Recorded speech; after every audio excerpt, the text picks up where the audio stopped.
Assalamualaikum warahmatullahi wabarakatuh. Alhamdulillah, nahmaduhu wa nasta'inuhu wa nastaghfiruhu wa natubu ilayhi wa na'udzu billahi min shururi anfusina wa min sayyi'ati a'malina. Man yahdihillahu fala mudilla lahu wa man yudlil fala hadiya lahu. Asyhadu an la ilaha illallah wahdahu la syarika lahu wa asyhadu anna Muhammadan abduhu wa rasuluhu la nabiyya ba'dahu. Ya ayyuhalladzina amanu taqullaha haqqa tuqatih wa la tamutunna illa wa antum muslimun.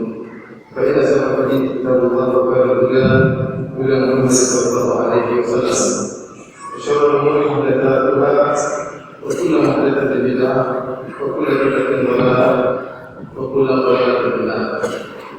Para hadirin dan hadirat yang dirahmati Allah Subhanahu wa taala, yang dimuliakan oleh Allah Subhanahu wa taala, pada kesempatan yang berbahagia ini kita akan membicarakan suatu perkara yang sangat penting dalam menjalankan dakwah di jalan Allah Subhanahu wa taala, yaitu tentang bersabar atau ekstra bersabar dalam menyeru ke jalan Allah Subhanahu wa taala. Ikhwani fillah wa akhwati fid din, kita tahu bahwasanya dakwah merupakan ibadah yang sangat mulia. Dan tidaklah umat Muhammad dikatakan sebagai khairu ummah, umat terbaik, kecuali karena memiliki sifat-sifat dakwah. Allah Subhanahu wa taala berfirman, "Kuntum khairu ummatin ukhrijat lin-nas, ta'muruna bil ma'ruf wa tanhauna 'anil munkar wa tu'minuna billah." Kalian adalah umat terbaik yang dikeluarkan bagi manusia, yang ciri kalian adalah ta'muruna bil ma'ruf, menyeru pada yang ma'ruf, wa tanhauna 'anil munkar, dan mencegah dari kemungkaran. Allah Subhanahu wa taala juga berfirman, "Wal takum minkum ummatun yad'una ilal khair wa ya'muruna bil ma'ruf wa yanhauna 'anil munkar wa ulaika humul muflihun." Hendaknya ada di antara kalian umat yang menyeru kepada kebaikan dan menyeru kepada yang ma'ruf dan melarang dari mencegah dari kemungkaran, dan mereka itu adalah orang-orang yang al-muflihun, orang-orang yang beruntung. Allah Subhanahu wa taala juga memuji kaum mukminin, kaum mukminat. Kata Allah Subhanahu wa taala, "Wal mu'minuna wal mu'minat ba'dhuhum awliya'u ba'd, ya'muruna bil ma'ruf wa yanhauna 'anil munkar." Laki-laki yang mukmin dan para wanita yang mukminah, mereka adalah wali yang satu dan penolong yang lainnya. Bagaimana sifat mereka? Ya'muruna bil ma'ruf wa yanhauna 'anil munkar. Mereka menyuruh kepada yang ma'ruf dan mereka mencegah dari kemungkaran. Karenanya Allah Subhanahu wa taala menyatakan, "Wa man ahsanu qawlan mimman da'a ila Allah." Perkataan siapakah yang lebih baik dari perkataan orang yang menyeru kepada jalan Allah? Tidak ada perkataan yang lebih baik dari perkataan seorang dai yang menyeru kepada Allah, yang mengingatkan manusia akan hari akhirat, yang mengajak manusia untuk mengagungkan Rabbul Alamin, yang mengajak manusia untuk mentauhidkan Allah Subhanahu wa taala. Tidak ada orang yang perkataan lebih baik daripada orang yang menyeru ke jalan Allah Subhanahu wa taala. Kenapa? Karena dakwah merupakan wazifatul anbiya. Dakwah merupakan pekerjaan para nabi. Wal anbiya lam yuwarithu dinaran wala dirhaman. Dan para nabi tidak mewariskan dinar dan dirham. Mereka mewariskan ilmu. Ilmu yang untuk berdakwah. Karena seorang tatkala dia berkecimpung dalam medan dakwah, sungguhnya dia sedang meneruskan tugas para anbiya. Sungguhnya dia telah mengemban tugas para anbiya. Karenanya pekerjaan berdakwah bukanlah pekerjaan yang ringan. Pekerjaan yang butuh dengan ekstra kesabaran. Para hadirin dan hadirat yang dirahmati oleh Allah Subhanahu wa taala. Sebagaimana tadi saya sebutkan bahwasanya umat Muhammad tidaklah menjadi umat yang terbaik kecuali karena dia memiliki sifat dakwah, umat dakwah. Karena Allah Subhanahu wa taala menyebutkan dalam Al-Qur'an, mengisyaratkan bahwasanya seluruh umat Muhammad adalah dai. Di akhir-akhir surat Yusuf, Allah Subhanahu wa taala berfirman, "Qul hadhihi sabili ad'u ila Allah ala basiratin ana wa man ittaba'ani." Katakanlah wahai Muhammad, hadhihi sabili, ini adalah jalanku. Ad'u ila Allah, aku menyeru ke jalan Allah Subhanahu wa taala. Ala basiratin, di atas ilmu. Kemudian kata Nabi sallallahu alaihi wasallam sebagaimana dihikayatkan oleh Allah, "Ana wa man ittaba'ani," aku dan orang-orang yang mengikutiku. Ini dalil bahwasanya seluruh orang-orang yang benar-benar mengikuti Nabi sallallahu alaihi wasallam, yang benar-benar mengikuti dengan benar, maka mereka adalah dai juga. Karena Nabi mengatakan, ana wa man ittaba'ani. Ad'u ila Allah, ana wa man ittaba'ani. Aku menyuruh kepada Allah, aku dan para pengikutku. Seluruh pengikut Nabi sallallahu alaihi wasallam hendaknya berusaha untuk berdakwah di jalan Allah Subhanahu wa taala. Yang jadi masalah ikhwani fillah azanillahu iyyakum, sebagaimana tadi saya sebutkan, dakwah bukanlah ibadah yang ringan, ibadah yang berat. Butuh ilmu. Setelah memiliki ilmu butuh kesabaran, ya. Butuh hikmah dalam berdakwah. Terlebih-lebih lagi kita mengetahui bahwasanya orang yang berdakwah pasti akan diganggu. Karenanya antara dakwah dan gangguan itu adalah dua perkara yang tidak mungkin terpisahkan. Orang yang berdakwah pasti diganggu. Banyak ayat yang menunjukkan akan hal ini. Seperti firman Allah Subhanahu wa taala,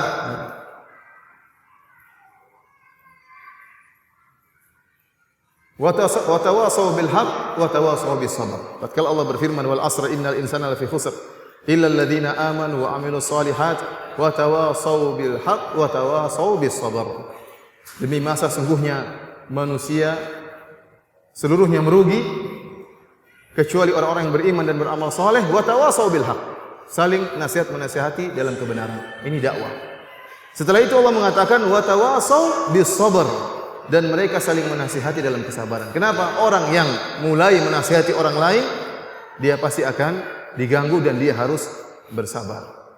Tatkala Luqman Al-Hakim berkata kepada putranya, "Ya bunayya, aqimis salata wa'mur bil ma'ruf wanha 'anil munkar wasbir 'ala ma asabak."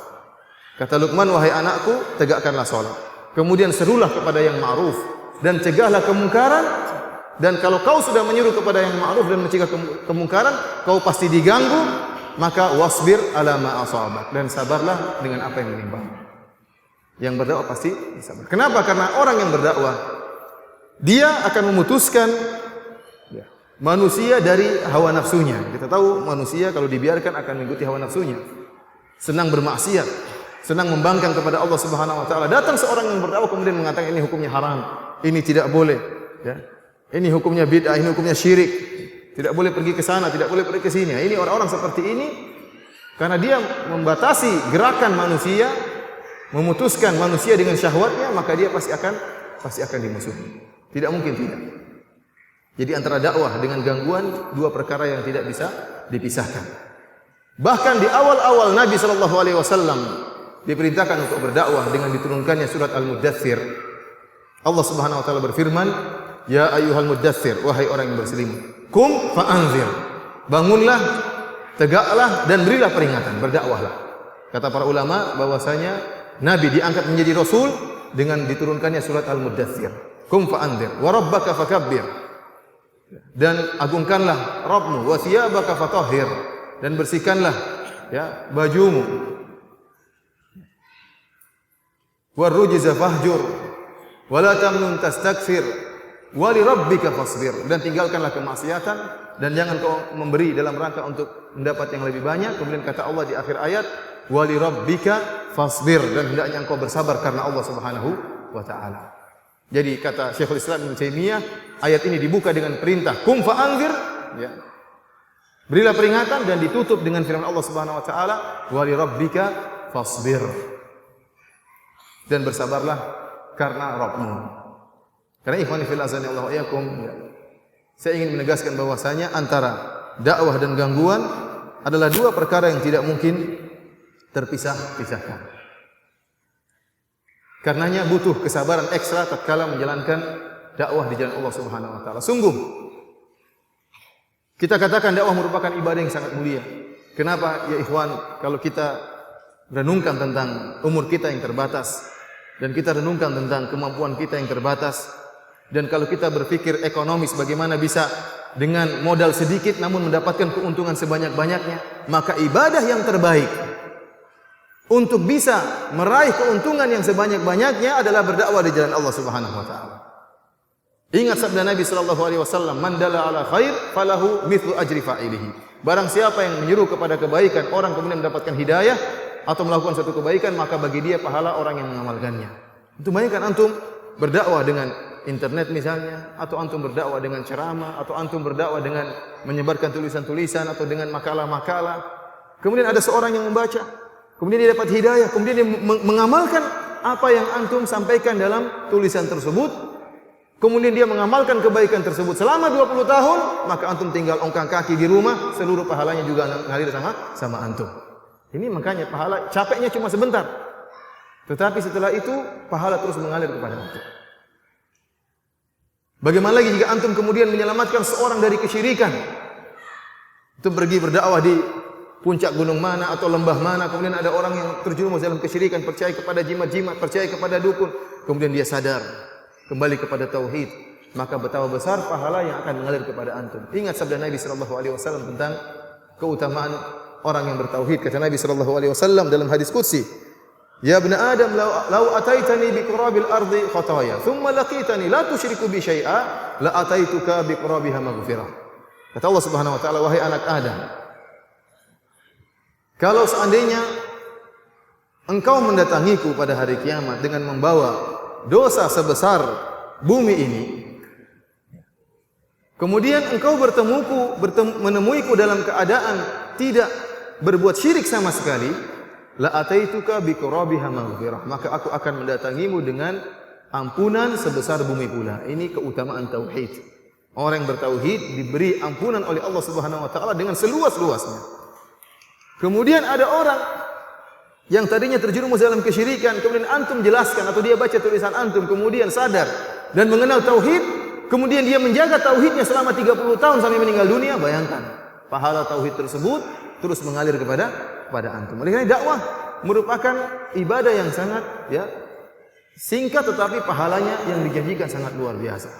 Belum lagi kalau orang tersebut yang antum dakwai dia menyampaikan lagi kepada orang lain, maka terjadilah multi level marketing sebagaimana dikatakan. Pahala terus ngalir sama antum sementara antum sudah meninggal dunia atau dikubur dalam kuburan, pahala terus mengalir kepada antum. Akan tapi tantangannya berat. Karena ganjaran yang dijanjikan kepada seorang yang berdakwah berat, besar ganjarannya, maka tantangannya pun sangat berat. Para hadirin dirahmati oleh Allah Subhanahu wa taala, kita dapati ahlul batil, orang-orang yang menyuruh kepada kebatilan, mereka juga bersabar dalam mendakwahkan kebatilan mereka. Kita dapati ahlul bidah, mereka bersabar dalam mendakwahkan kebatilan mereka, dalam menyuruh kepada bid'ah mereka. Ahlul syirik, para pelaku kesyirikan, mereka juga bersabar dalam mendakwahkan kesyirikan mereka. Bahkan Allah abadikan tentang kesabaran mereka dalam Al-Quran. Allah Subhanahu wa taala menghikayatkan tentang bagaimana kesabaran kaum musyrikin. Kata Allah Subhanahu wa taala, "Wa antalaqal mala'u minhum animshu wasbiru ala alihatikum in hadza la syai'un yurad." Dan berjalanlah al-mala' minhum, yaitu pembesar-pembesar mereka pun berjalan.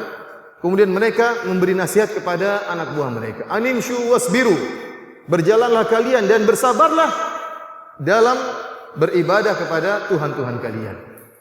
Mereka juga saling menasihati. Tawasi bil batil, tawasi bisyirk. Mereka saling menasihati dalam kesyirikan. Bahkan dalam ayat yang lain mereka berkata, "In kada la yudhilluna an alihatina laula an sabarna 'alaiha." Hampir-hampir si Muhammad menyesatkan kita. Hampir-hampir kita tersesat gara-gara dakwahnya Muhammad. Kalau bukan karena kita bersabar dalam kesyirikan kita. Bayangkan.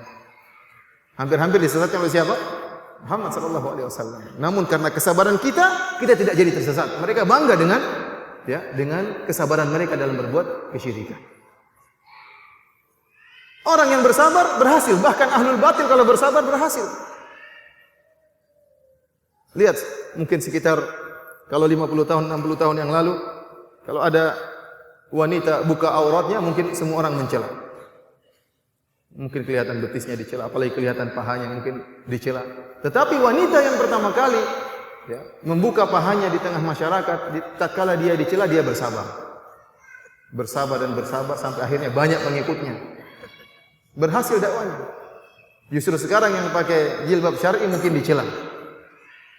Kenapa berhasil? Karena kesabaran.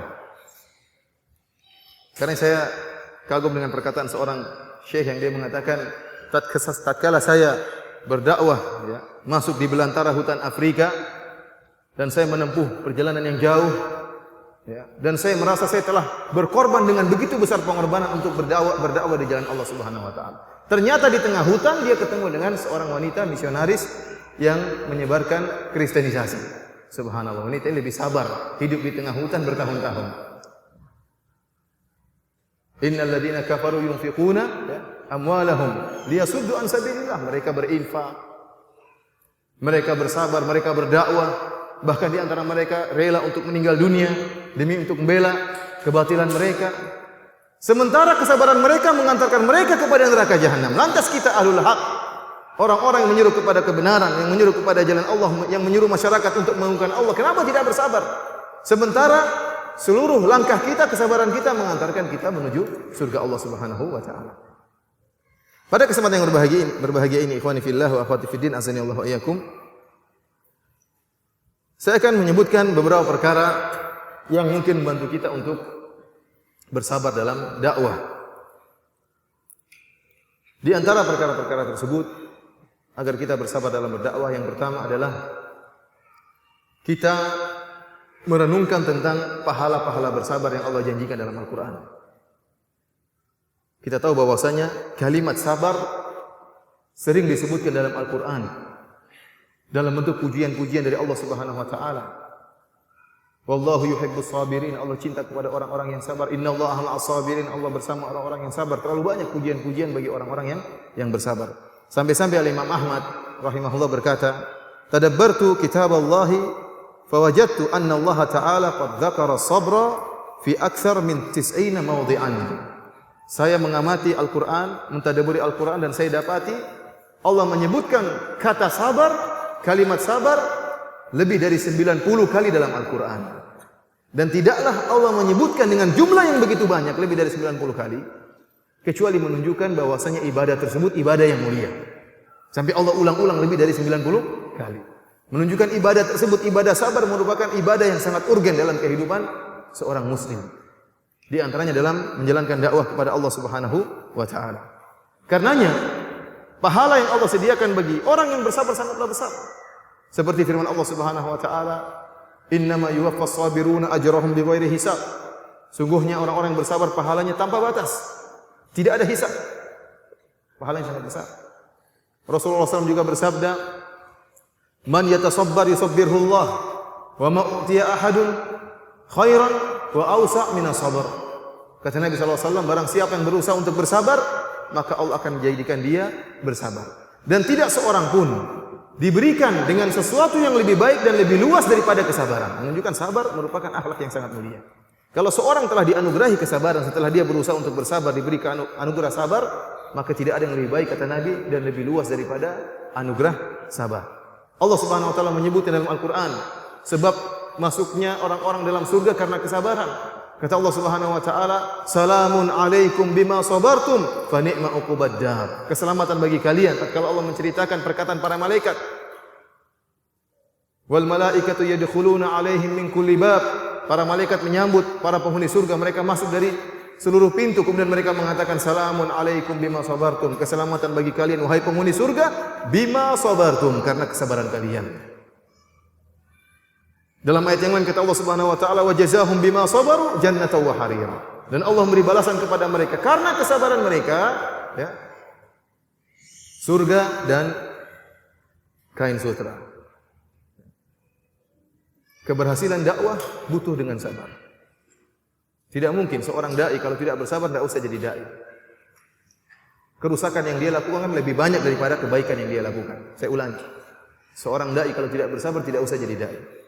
Kenapa? Karena kerusakan yang akan dia lakukan lebih besar daripada perbaikan yang dia lakukan. Sedikit-sedikit marah, sedikit-sedikit ngamuk, sedikit-sedikit menyesatkan, sedikit-sedikit mengkafirkan. Ini orang seperti merusakkan, yang merusak dakwah. Akhirnya apa? Bisa jadi satu kampung terhalang dari hidayah gara-gara dia. Dia datang suatu kampung, kemudian dakwanya kasar, tidak ada sabarnya. Akhirnya satu kampung tidak suka dengan dia. Akhirnya tidak ada yang dapat hidayah gara-gara dia. Allah Subhanahu wa taala berfirman, "Wa ja'alna minhum a'immatan yahduna bi amrina lamma sabaru wa kanu bi ayatina yuqinun." Dan kami menjadikan di antara mereka imam-imam, para pemimpin. Inilah yang mendapatkan keberhasilan. Ya. Yahduna bi amrina, yang mereka memberi petunjuk dengan petunjuk kami. Ya. Kemudian mereka bersabar. Lamma sabaru, tatkala mereka bersabar. Karenanya dai yang berhasil harus bersabar. Dan ingat tentang pahala-pahala sabar, bagaimana kecintaan Allah terhadap orang-orang yang bersabar, sehingga tatkala seorang berdakwah dia bisa lebih memposisikan dirinya untuk bersabar menghadapi gangguan dan ujian. Para hadirin dirahmati oleh Allah Subhanahu wa taala, di antara hal-hal yang bisa membantu seorang bersabar dalam berdakwah, ini perkara yang sangat penting yang dikatakan oleh para ulama dengan zadud da'iyah, bekal seorang dai adalah qiyamul lail, salat malam. Saya masih ingat terus cerita Syekh Abdul Razak hafizahullah taala tentang seorang dari India kalau tidak salah, yang tiap hari dia mengislamkan sekian orang, bahkan ribuan orang dapat hidayah gara-gara ini. Maka Syekh bertanya kepada orang ini, kok bisa engkau berhasil dalam dakwah? Dia mengatakan, ya Allah, ya Syekh, setiap malam saya salat malam dan saya berdoa, ya Allah, berilah hidayah kepada si fulan dan fulan dan fulan. Kapan saya minta? Tatkala di malam hari. Esoknya saya berdakwah, Allah beri petunjuk kepada mereka. Karenanya surat yang di awal kali turun kepada Nabi sallallahu alaihi wasallam setelah Iqra bismi rabbikal ladzi khalaq, khalaqal insana min 'alaq, Iqra wa rabbukal akram, yaitu surat Al-Muzammil. Surat apa? Al-Muzammil. Yang surat ini dikatakan sebagian ulama sebagai surat yang isi kandungan dari surat ini tentang zadud da'iyah, bekal seorang dai. Seorang dai harus dekat dengan Allah Subhanahu wa taala karena di siang hari dia harus berdakwah. Dan dakwah bukan pekerjaan yang ringan, pekerjaan yang berat. Dia memikul suatu yang berat. Dia mengemban tugas para anbiya. Jangan sampai dia salah langkah dari garis para anbiya. Allah Subhanahu wa taala berfirman, "Ya ayyuhal muzammil, qumil laila illa qalila. Nisfahu aw inqus minhu qalila. Aw zid 'alaihi wa rattilil Qur'ana tartila." Wahai lelaki yang berselimut, Rasulullah.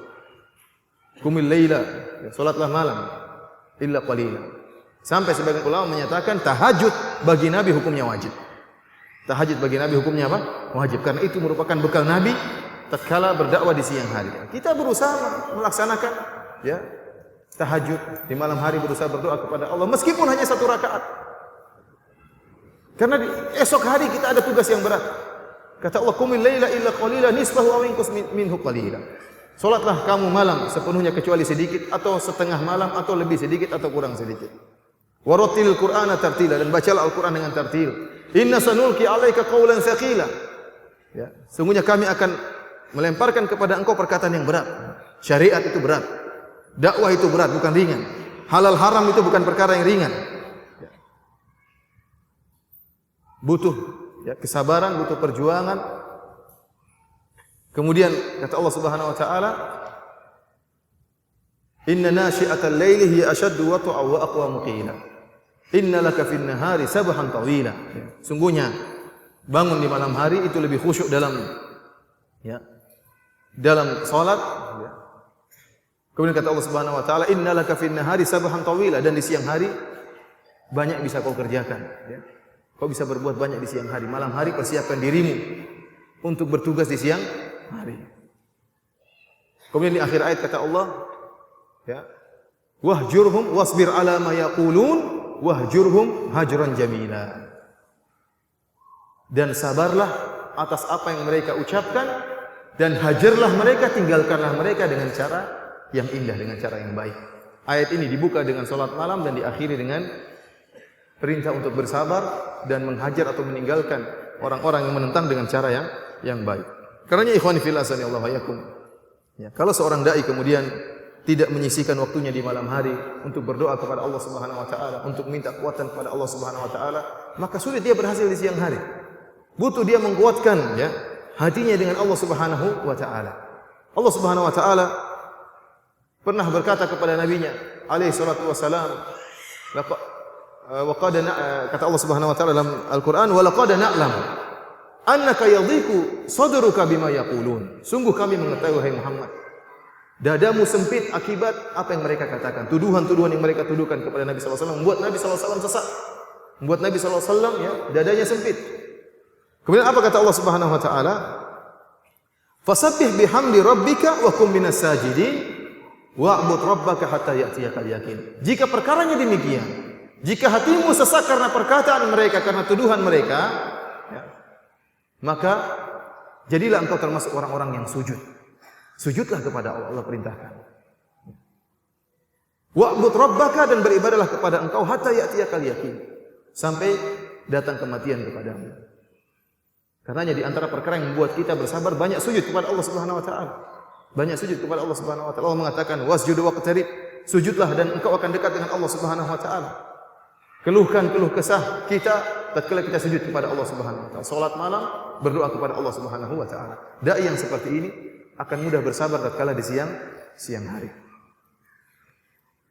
Para hadirin dan hadirat yang dirahmati oleh Allah Subhanahu wa taala, kemudian di antara perkara yang membuat kita mudah bersabar dalam berdakwah, tadzakurul akhirah, kita ingat akan hari akhirat. Kita ingat bahwasanya di hadapan kita setelah kematian kita ada hari yang disebut dengan hari akhir, yaumul akhir. Dan kenapa dikatakan dengan yaumul akhir? Karena tidak ada hari lagi setelahnya. Tidak akan datang malam menutupi hari tersebut. Hari tersebut abadi, siang selama-lamanya.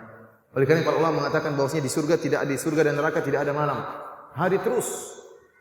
Tidak ada malamnya, tidak pernah berganti hari yang lain, karena itu hari yang akhirat dan merupakan hari yang abadi. Belum tatkala kita berhadapan dengan padang mahsyar, masa penungguan 50.000 tahun dengan jarak matahari 1 mil. Suatu perkara yang berat menghadapi hari yang sangat berat tersebut. Allah Subhanahu wa taala berfirman dalam Al-Qur'an, ta'rujul malaikatu war-ruhu ilaihi fi yaumin kana miqdaruhu 50,000 sanah. Fasbir sabran jamila. Kata Allah Subhanahu wa taala, dan para malaikat dan ruh malaikat Jibril naik kepada Allah Subhanahu wa taala pada hari di mana panjangnya miqdaruhu 50,000 sanah. Panjang hari tersebut lamanya 50.000 tahun. Kata para ulama itu adalah padang mahsyar, 50.000 tahun. Kemudian kata Allah Subhanahu wa taala, fasbir sabran jamila. Setelah menyebutkan tentang penungguan padang mahsyar 50.000 tahun, Allah mengatakan fasbir sabran jamila, bersabarlah engkau dengan cara sabar yang baik. Seakan-akan Allah mengatakan kepada nabinya Muhammad sallallahu alaihi wasallam, bersabarlah engkau dihina, engkau dikata-katain, engkau diganggu oleh kaum musyrikin. Berapa tahun? 10 tahun, 20 tahun, 30 tahun, 40 tahun, 50 tahun.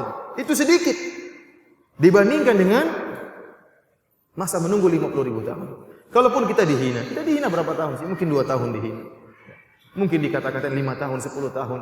Sedikit dibandingkan dengan hari akhirat. Oleh karenanya bersabar.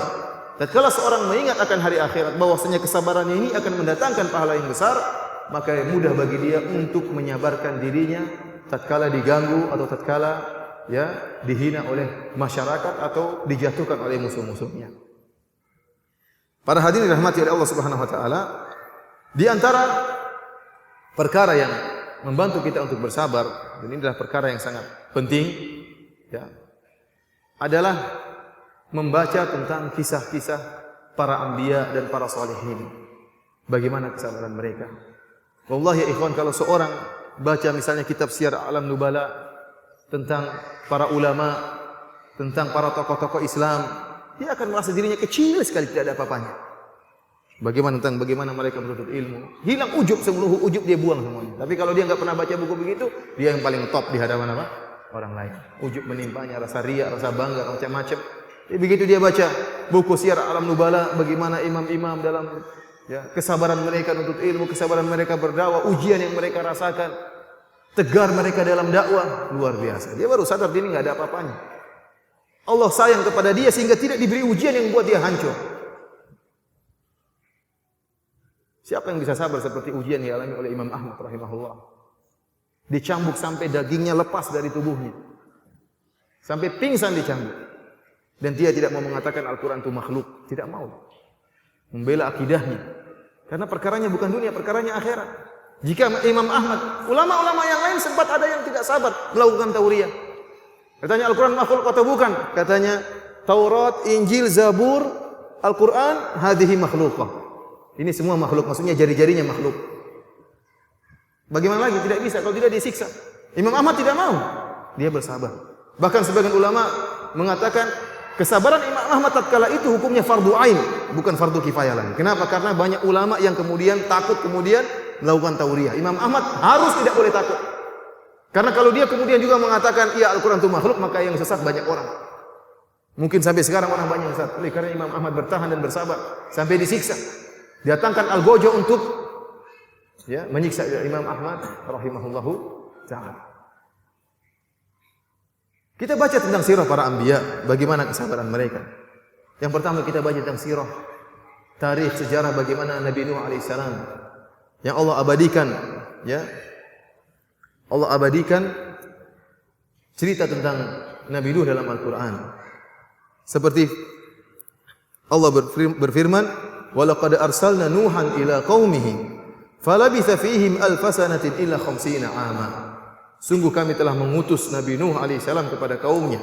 Kemudian dia pun tinggal bersama kaumnya 1000 tahun kecuali 50. Artinya 950 tahun dia hidup bersama kaumnya. Bayangkan 950 tahun berdakwah. Bukan waktu yang singkat. Dan bagaimana cara dakwah Nabi Nuh? Bukan seperti kita mungkin cuma seminggu sekali atau sehari mungkin sekali. Tidak. Nabi Nuh mengatakan, "Inni da'autu qaumi laila wa nahara." Ya Allah, aku menyeru kaumku siang dan malam. Falam yazidhum du'ai illa firara, dan tidak semakin aku berdakwah kecuali mereka semakin kabur. Wa inni da'autuhum litaghfira lahum. Wa inni kullama da'autuhum litaghfira lahum ja'alu asabi'ahum fi adhanihim wastaghshaw siyabahum wa asarru wastakbaru istikbara.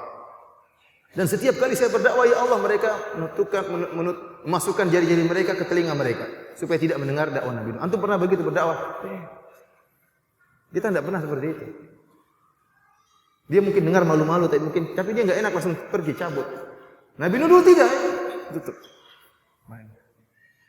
Ambil baju tutup muka, enggak mau dengar. Ini bukan perkara yang ringan.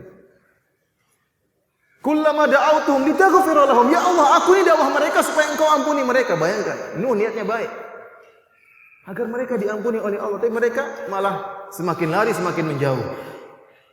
Dan bukan cuma setahun 2 tahun, kita mungkin baru berdakwah satu kampung 1 bulan tidak berhasil. Memang kampung ini Allah tidak mau hidayah sama mereka, pindah kaum yang lain, kampung yang lain. Sebab Nabi Nuh 950 tahun sabar digitukan. Dengan berbagai cara dia berdakwah. Thumma inni da'autuhum jihar. Thumma inni, mana?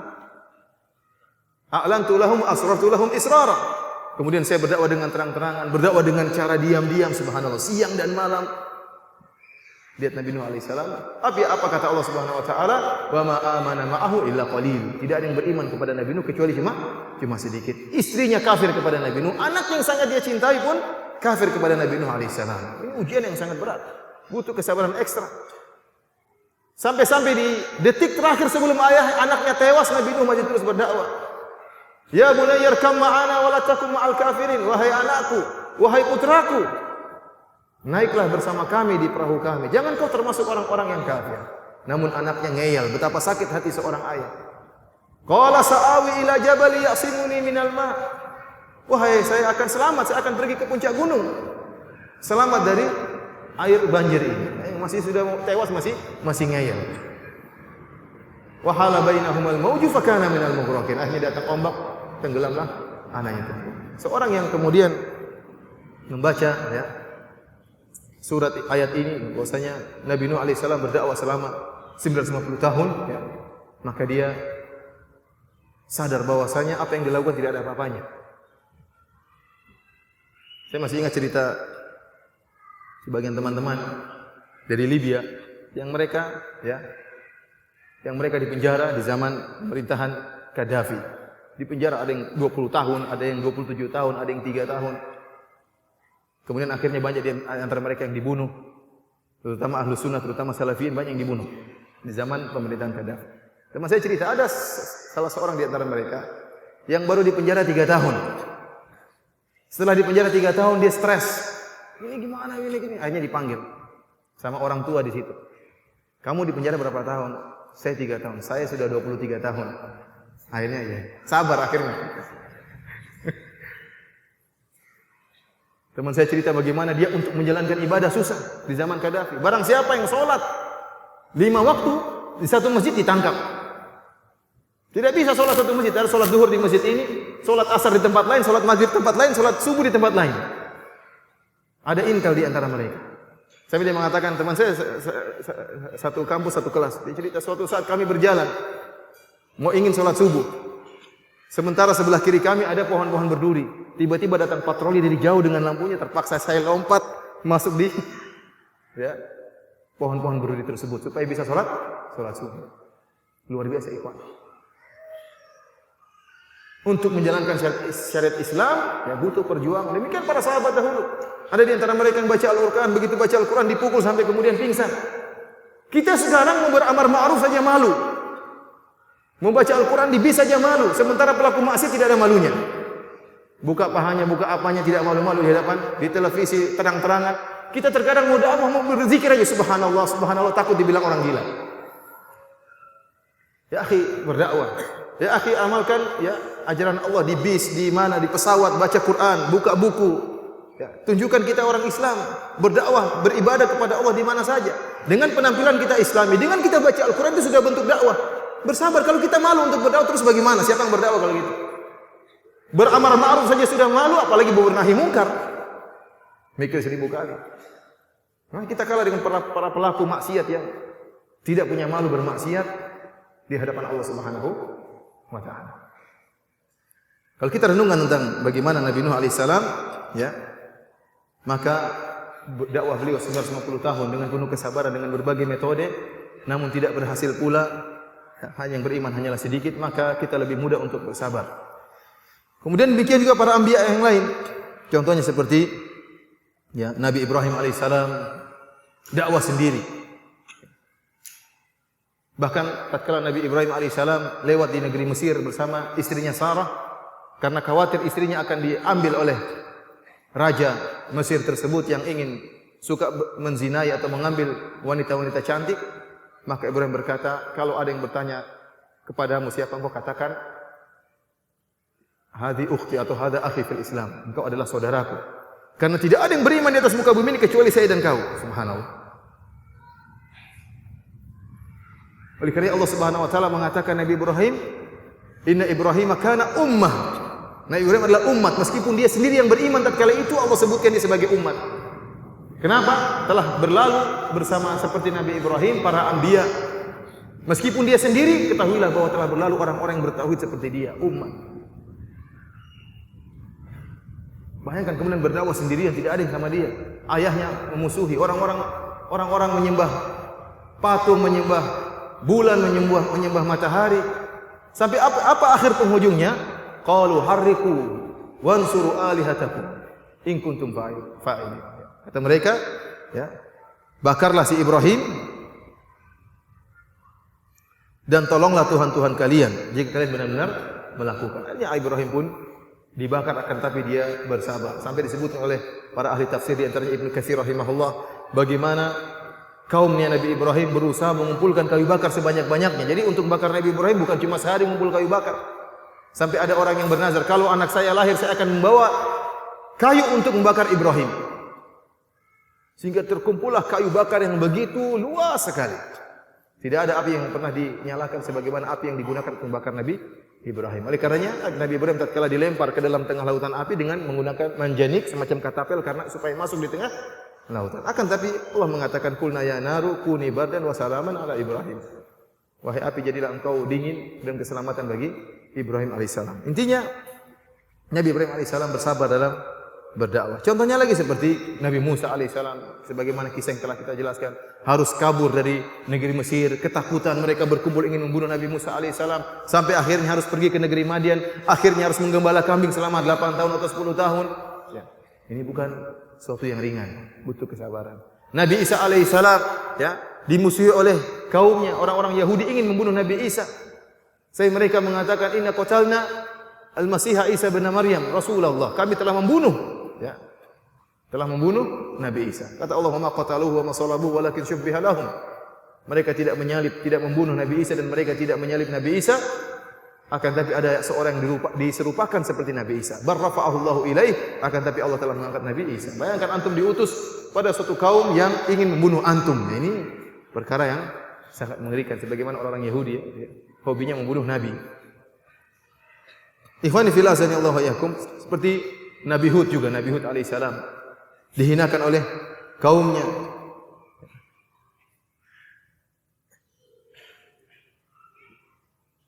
Nabi Hud alaihissalam kaumnya mengatakan, ya Hud ma ji'tana bi bayyinatin wa ma nahnu bitariki alihatina an qawlik wa ma nahnu laka bimu'minin. Wahai Hud, apa yang kau bawa itu bukan dalil, bukan hujjah. Tidak ada hujjah yang kau bawa. Mereka menghina Nabi Hud alaihissalam. Dan kami tidak akan meninggalkan penyembahan kami terhadap Tuhan-Tuhan kami karena perkataan wahai Hud. Artinya kami akan sabar berbuat kesyirikan. Kami tidak akan peduli dengan perkataan. Wa ma nahnu laka bimu'minin, dan kami tidak bakalan beriman kepada engkau wahai Hud. Bikin jengkel ya orang seperti itu. Antum berdakwah kemudian dikatakan demikian. Bahkan mereka mengancam. Mereka mengatakan, inna qulu illa taraka ba'du alihatina bisu. Wahai Hud, hati-hati. Kau akan dicelakakan oleh sembahan-sembahan kami. Akan tapi Nabi Hud bertahan dan bersabar. Kemudian dia mengatakan apa? Qala inni usyhidullah wa asyhadu anni bari'um mimma tusyrikuna min duni fakiduni jami'an thumma la tunzirun inni tawakkaltu 'ala Allahi rabbi wa rabbikum. Kata Nabi Hud alaihissalam, ya, persaksikanlah aku berlepas diri dari kesyirikan yang kalian lakukan. Fakiduni jami'an, cepat bikin fakiduni jami'an, buatlah makar kalian seluruhnya dan jangan tunda-tunda. Buat makar kepada aku kalau kalian memang berani. Aku bertawakal kepada Allah Subhanahu wa taala. Jadi luar biasa Hud ini. Para ulama tatkala membahas tentang Nabi Hud, mereka bilang, apa sih mukjizat Nabi Hud? Apa sih mukjizat Nabi Hud? Sampai ada yang mengatakan di antara mukjizat Nabi Hud beraninya Nabi Hud alaihissalam. Dia mengatakan, "Fakiduni jami'an tsumma la tunzirun." Kalian mengancam-ngancam saya, ayo kumpul semua, buat makar sampai sekarang, jangan tunda-tunda. Artinya kalau ada dukun mengancam antum, saya akan sihir kamu. Kumpul seluruh dukun saat Indonesia, sihir saya sekarang juga, jangan tunda-tunda. Antum berani seperti itu? Nabi Hud berani. Ini di antara dikatakan bahwasanya inilah di antara mukjizat Nabi Hud alaihissalam, keberanian dia, kekokohan dia tatkala diancam dengan ancaman-ancaman oleh pengikutnya, oleh kaumnya. Para hadirin rahmati Allah Subhanahu wa taala. Adapun nabi kita Nabi Muhammad sallallahu alaihi wasallam, kalau kita berbicara tentang kesabaran yang dilakukan oleh Nabi sallallahu alaihi wasallam, maka sungguh luar biasa. Nabi sallallahu alaihi wasallam, Nabi kita adalah seorang yang sangat semangat untuk berdakwah. Beliau berdakwah dakwah fardiyah, mendatangi satu orang satu persatu. Bahkan beliau mendakwahi kabilah-kabilah. Tatkala musim haji di Mina, Rasulullah SAW mendatangi kabilah-kabilah. Bahkan tatkala beliau dilarang oleh orang-orang Quraisy untuk berdakwah, Nabi SAW meminta agar ada orang yang mengantar dia berdakwah. Bahkan Nabi mengatakan, ya, hal min rajulin yahmiluni ila qaumihi fa inna Quraisyan mana'uni an uballigha kalama rabbi. Kata dia, apakah ada orang yang mau mengantar saya ke kaumnya untuk saya berdakwah? Sungguhnya orang-orang Quraisy telah melarang saya untuk menyampaikan firman Allah Subhanahu wa taala. Rasulullah mengatakan, hal min rajulin, adakah orang yang mau mengantar saya berdakwah? Bayangkan sampai dalam tanda kutip seakan-akan Nabi mengemis untuk bisa berdakwah. Beliau merendahkan dirinya untuk bisa berdakwah. Rela, siapa yang mau mengantar saya? Saya ingin dakwah. Tidak bisa saya berdakwah, orang Quraisy mereka menghalangi saya menyampaikan Al-Quran. Adakah yang mau mengantar saya ke kabilahnya? Saya Rasulullah SAW demikian. Sementara sekarang ada orang yang sok mengatakan al-ilmu apa? La ya'ti innama yu'ta ilaihi. Ilmu tidak datang tapi didatangi. Mengaji ya sudah, kamu yang ke sini, ngapain ke kampung-kampung? Bukankah sebagian salaf mengatakan ini? Kita bilang, lihat konteksnya kenapa salaf tersebut mengatakan demikian. Karena ingin beri pelajaran kepada seorang amir atau seorang khalifah yang angkuh menyuruh dia datang ke.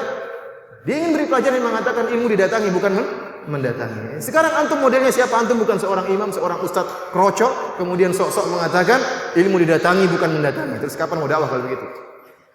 Lihat Nabi SAW pergi ke kabilah-kabilah, pergi kampung-kampung, pergi ke Taif, berdakwah. Sampai Rasulullah SAW kemudian pergi di kabilah-kabilah di Mina, diikuti oleh pamannya Abu Lahab. Kata Nabi SAW, ya ayuhan nas, qulu la ilaha illallah tuflihu. wahai manusia, ucapkan la ilaha illallah, kalian akan beruntung. Datang pamannya mengatakan, jangan ikuti Muhammad, fa innahu sabiul kadzib. Sungguhnya dia seorang yang sabi, yang telah keluar dari agama nenek moyangnya, dan dia adalah seorang pendusta. Nabi semangat berdakwah. Kata Allah Subhanahu wa taala, laqad ja'akum rasulun min anfusikum azizun 'alaihi ma 'anittum harisun 'alaikum bil mu'minina raufur rahim. Telah datang kepada kalian seorang nabi yang dia merasa berat kalau ada sesuatu yang memberatkan kalian. Harisun 'alaikum, dan sangat semangat untuk memberi hidayah kepada kalian, untuk agar kalian mendapatkan kebaikan. Sangat semangat Nabi sallallahu alaihi wasallam. Secara umum kita mendapati bahwasanya gangguan orang-orang kafir musyrikin, orang-orang Quraisy kepada Nabi sallallahu alaihi wasallam dalam dua metode. Pertama, metode gangguan berupa tuduhan-tuduhan yang tidak benar. Ini banyak. Rasulullah SAW diberi gelaran-gelaran yang paling buruk di zaman itu. Dikatakan apa? Dikatakan kadzdzab, pendusta. Dikatakan apa? Kahin. Apa namanya? Dukun. Dikatakan syairun majnun, penyair apa? Gila. Dikatakan terkadang penyihir. Dikatakan terkadang disihir. In tattabi'una illa rajulan masbura. Tidaklah kalian ikuti kecuali orang yang tersihir. Jadi di antara gelaran yang diberikan kepada Nabi, apa tadi? Penyair gila, kemudian apa? Penyihir, kemudian apa? Pendusta, kemudian apa? Dukun, kemudian tersihir, yang terakhir sabi, orang yang keluar dari agama nenek moyangnya. Jadi dukun itu dulu celaan, makanya Nabi dikatakan apa? Dukun. Jadi bukan gelar yang mulia dukun itu. Tidak seperti sekarang dukun malah ngetop di tanah air kita. Masuk di mana? Televisi, kemudian mungkin jadi bintang iklan, mungkin orang pada Masya Allah jadi selebriti dukun. Dan tidak malu-malu, barang siapa yang ingin kaya datang kepada dukun ini, barang siapa yang ingin santet datang kepada subhanallah. Orang-orang begitu semangat pergi ke dukun. Dukun dulu apa? Suatu yang tercela.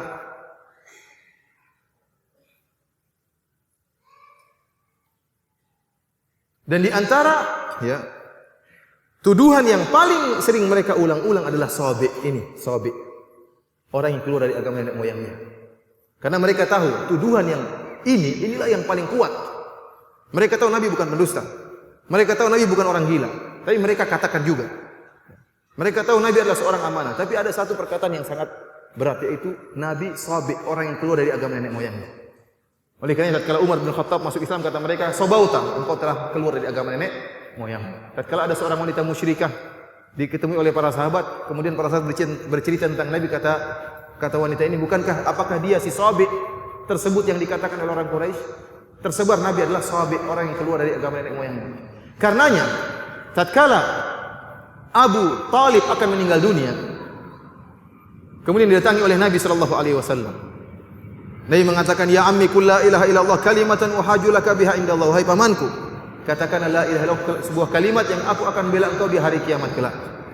Ada Abu Jahal dan ada Abdullah bin Umayyah. Abu Jahal untuk bisa membuat Abu Talib tetap di atas kekufuran, dia tidak usah banyak omong. Dia cuma bilang apa? "Atarghabu an millati Abdul Muttalib?" Apakah kau benci agama nenek moyangmu? Yaitu apakah kau rela keluar dari agama nenek moyangmu? Itu saja. Nabi ulangi lagi, "Ya ammi qul la ilaha illallah kalimatan uhajju laka biha indallah." Ya pamanku, ucapkan la ilaha illallah, suatu kalimat yang aku akan membelamu di akhirat kelak. Abu Jahal ngomong dengan mudahnya. "Atarghabu an millati Abdul Muttalib?" Kau benci dengan agama nenek moyangmu. Kau mau keluar dari tradisi nenek moyangmu, sehingga Abu Thalib pun enggan mengucapkan la ilaha illallah dan meninggal dalam keadaan musyrik. Oleh karena Ibnu Qayyim rahimahullah menyebutkan bahwasanya di antara perkara yang paling menghalangi seorang dari hidayah adalah terikat dengan tradisi nenek moyang. Ini Allah abadikan perkataan orang-orang musyrikin. "Inna wajadna aba'ana ala ummah wa inna ala atharihim muqtadun." Tatkala mereka ditegur, kata mereka, "Kami telah mendapati nenek moyang kami di atas agama aliran ini dan kami hanya mengikuti nenek moyang kami." Ala atharihim muhtadun, dan kami mendapat hidayah mengikuti agama nenek moyang kami. Mereka tidak mau keluar dari tradisi. Ini yang paling sulit. Oleh karenanya mereka sangat murka kepada Nabi sallallahu alaihi wasallam tatkala Nabi mencela nenek moyang mereka. Perkaranya masih lebih ringan tatkala Nabi mengatakan, "Wahai Abu Jahal, engkau sesat. Wahai Abu Lahab, engkau sesat." Masih lebih ringan. Tapi tatkala Nabi menyesatkan nenek moyang mereka, mereka ngamuk. Mereka mengatakan, "Lihat si Muhammad ini, safaha ahlamana wa syatama aba'ana."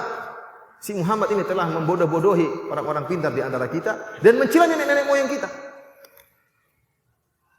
Antum kalau negur orang, antum, "Ya akhi, mas, ini tidak boleh, ini bid'ah." Ini bid'ah itu menyesatkan. Kata mas tersebut, tapi bapak saya sudah melakukan sejak dulu. Mbah saya juga demikian, kakek saya, kakek yang ketujuh juga demikian. Oh iya gitulah, bapakmu berarti sesat juga mas. Mbahmu juga, kakekmu yang 7 juga semuanya sesat. Kira-kira dia ngamuk enggak? Ngamuk. Kurang ajar. Kalau dia sesat kan dia masih bisa sabar. Tapi kalau bapaknya, nenek moyangnya, itu yang buat orang-orang musyrikin sangat jengkel tatkala Nabi mengatakan nenek moyang kalian juga dalam kesesatan.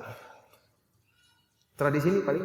Oleh karena tatkala Abu Lahab ya ingin memprovokasi dakwah Nabi sallallahu alaihi wasallam, maka Abu Lahab juga mengatakan jangan ikuti Muhammad fa innahu kadzibun sabi. Sesungguhnya dia adalah seorang yang pendusta dan telah keluar dari agama nenek moyangnya. Tuduhan-tuduhan diberikan kepada Nabi, gelaran-gelaran terburuk diberikan kepada Nabi sallallahu alaihi wasallam. Akan tapi ikhwani fillah azanillahu wa iyyakum, Nabi sallallahu alaihi wasallam menghadapinya dengan penuh kesabaran.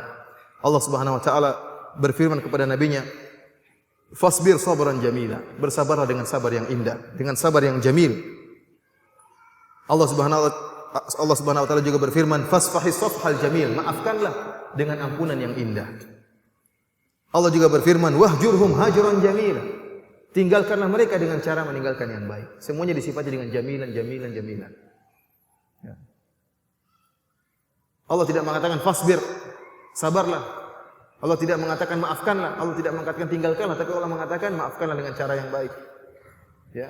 Tinggalkanlah mereka dengan cara yang baik. Sabarlah dengan cara yang baik. Al-Imam Ibnu Qayyim rahimahullah menjelaskan sabrun jamil, yaitu kesabaran yang tidak disertai dengan tadajjur wal malal.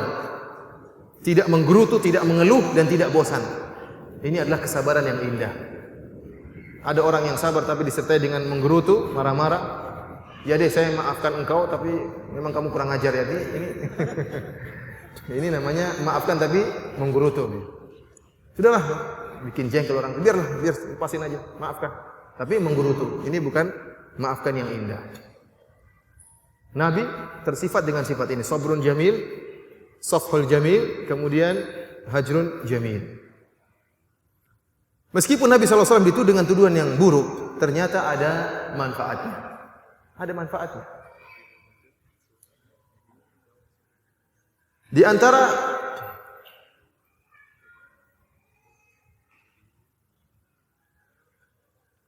antara manfaat akibat tuduhan-tuduhan kepada Nabi adalah kisah Islamnya Dhimat al-Azdi.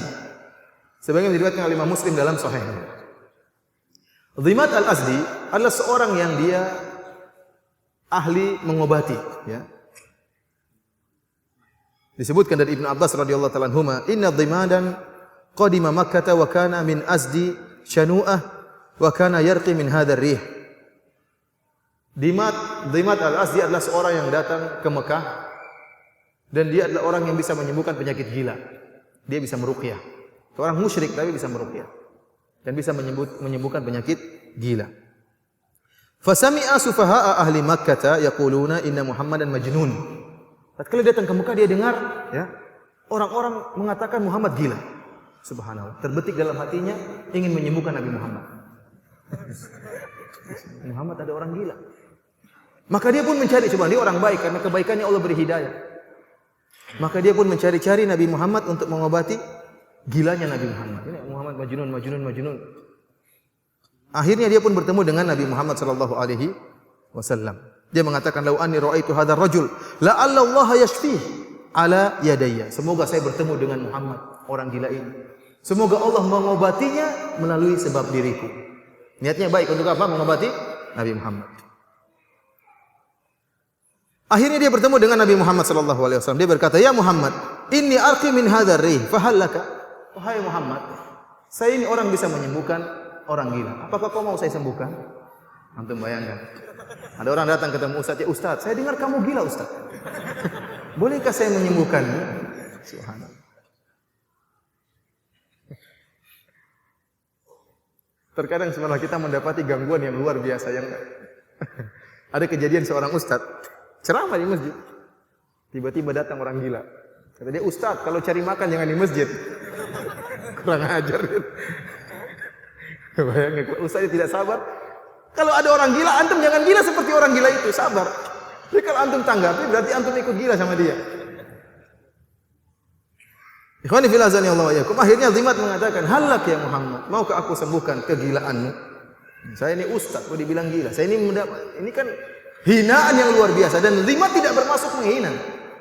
Dia tidak bermaksud menghina, bahkan dia ingin menyembuhkan Muhammad. Niatnya baik. Dengan niatnya yang baik tersebut Allah beri hidayah. Rasulullah SAW tatkala dikatakan demikian dia tidak terpancing. Namun apa kata Nabi sallallahu alaihi wasallam? Innal hamdalillah nahmaduhu wa nasta'inuhu may yahdihillahu fala mudhillalah wa may yudlil fala hadiyalah wa asyhadu an la ilaha illallah wahdahu la syarikalah wa asyhadu anna Muhammadan abduhu wa rasuluh amma ba'du. Yang apa artinya? Yang kita bosan dengar ustaz ngomong demikian. Innal hamdalillah, segala puji bagi Allah. Nahmaduhu wa nasta'inu, kami muji Allah dan kami mohon pertolongan dari Allah Subhanahu wa taala. May yahdihillahu fala mudhillalah. Barang siapa diberi petunjuk oleh Allah tidak ada yang bisa menyesatkannya. Wa may yudlil fala hadiyalah, dan barang siapa yang disesatkan maka tidak ada yang bisa memberi petunjuk kepadanya. Wa asyhadu an la ilaha illallah wahdahu la syarikalah, dan aku bersaksi bahwasanya tidak ada sembahan yang berhak disembah kecuali Allah, dan aku bersaksi bahwasanya Muhammad adalah hamba Allah dan rasulnya. Amma ba'du. Dhimat tatkala mendengar jawaban Nabi dengan untaian kata-kata indah tersebut, kata Dhimat dia takjub dan dia mengatakan, "A'id alayya kalimatika haula." Wahai Muhammad, tolong ulangi lagi perkataannya. Rasulullah ulangi lagi. Innal hamdalillah nahmaduhu wa nasta'inuhu may yahdihillahu fala mudhillalah wa may yudlil fala hadiyalah wa asyhadu an la ilaha illallah wahdahu la syarikalah wa asyhadu anna Muhammadan abduhu wa rasuluhu amma ba'du. Dia bilang, "A'id alayya kalimatika haula." Ulangi lagi Muhammad. Ini orang gila disuruh ulang-ulang. Subhanallah. Rasulullah ulang 3 kali. Kemudian apa kata Dhimat radhiyallahu taala anhu? Dia mengatakan, "Laqad sami'tu qaulal kahana wa qaulas sahara wa qaulas syu'ara fama sami'tu mithla kalimatika haula." Saya sudah dengar perkataan dukun, saya sudah tahu perkataan dukun seluruhnya. Dan saya sudah tahu perkataan para penyihir, ya jampi-jampinya, mantra-mantranya. Ini bukan mantra seperti ini. Dan saya sudah mendengar perkataan para syu'ara, tukang syair. Ini bukan syair. Dan saya tidak pernah mendengar perkataan seperti perkataan wahai Muhammad. Kata dia, "Hadi yadak ubayyuka." Mana tanganmu, saya baiat kepada engkau wahai Muhammad. Bayangkan masuk Islam gara-gara apa? Innal hamdalillah. Bayangkan innal hamdalillah, pergi Ustaz Wahabi pergi. Gara-gara innal hamdalillah. Ini manfaat gara-gara Nabi dituduh. Allah berikan ada faedahnya. Di antaranya seperti kisahnya yang dibawakan oleh Muhammad bin Ishaq dalam sirahnya tentang masuk Islamnya Tufail bin Amr ad-Dausi radhiyallahu ta'ala anhu. Tatkala dia datang ke Mekah, ya, dia orang pembesar dari kaum Daus, dari kabilah Daus. Tatkala dia datang ke Mekah, maka datanglah pembesar-pembesar orang Quraisy, ya. Kemudian mereka berkumpul di sekeliling siapa namanya? Tufail. Mereka mengatakan, "Innaka qadimta biladana. Fahadha ar-rajul alladhi baina adhhirina qad a'dhala bina farraqa jama'atana wa amma qawluhu kasahara yufarriqu bainal mar'i wa baina abihi wa baina rajul wa akhihi wa baina rajul wa zaujatihi." Kata dia, "Wahai hati-hati Tufail, sungguhnya si Muhammad ini, ya, telah membubarkan jamaah kami. Perkataannya seperti perkataan tukang sihir." Mereka bilang tentang siapa? Nabi Muhammad SAW. "Hati-hati kau Tufail, perkataan Muhammad seperti perkataan tukang sihir." Buktinya, penyihir bisa memisahkan antara 2 orang dengan sihirnya. Ini Muhammad juga bisa. Ayah dan bapak bisa berpisah gara-gara dia. Suami dan istri bisa berpisah gara-gara dia. Benar juga ya. Benar enggak? Benar. Ini pekerjaan para tukang sihir. Wa innama nakhsha 'alaika wa 'ala qaumika ma qad dakhala 'alaina. Kami khawatir apa yang sudah menimpa kami. Kami dulu bahagia.